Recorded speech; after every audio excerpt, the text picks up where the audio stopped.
అందరికీ నమస్కారం. మన భారతీయ జ్ఞాన పరంపర అనేటువంటిది అతి ప్రాచీనమైనది, విజ్ఞానానికి ఆధారభూతమైనటువంటిది. దాని గురించి సంక్షేప పరిచయం కావాలంటే మనందరం తప్పకుండా చదవాల్సిన పుస్తకం సంస్కృత భారతి ద్వారా ప్రకాశించినటువంటి సైన్స్ ఇన్ సంస్కృత్. ఇందులో కేవలం విజ్ఞానం యొక్క ప్రవేశమే కాకుండా భారతీయ జ్ఞాన పరంపర యొక్క శాఖలైనటువంటి ఫిజిక్స్, కెమిస్ట్రీ, ఆయుర్వేద ఇటువంటి 29 విషయాలకు సంబంధించిన సంక్షేప పరిచయాన్ని మనం తెలుసుకోవచ్చు. ఇందులో సంస్కృత మూల శ్లోకము, దాని యొక్క ఆంగ్ల అనువాదము, సచిత్ర వివరణము మనం తెలుసుకోవచ్చు.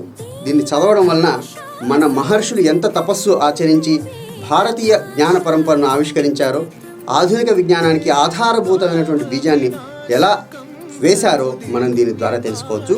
ఈ పుస్తకం భారతీయులైనటువంటి మనం అందరం తప్పకుండా చదవాల్సిన పుస్తకం పేరు సైన్స్ ఇన్ సంస్కృత్. దీన్ని కొనాలనుకున్న వారు samskritabharati.in అనేటువంటి అధికారిక వెబ్సైట్ ద్వారా కొనడం జరుగుతుంది. దీన్ని అతి త్వరలోనే తెలుగులో కూడా అనువాదం చేసి ప్రకాశనం చేయడం జరుగుతుంది.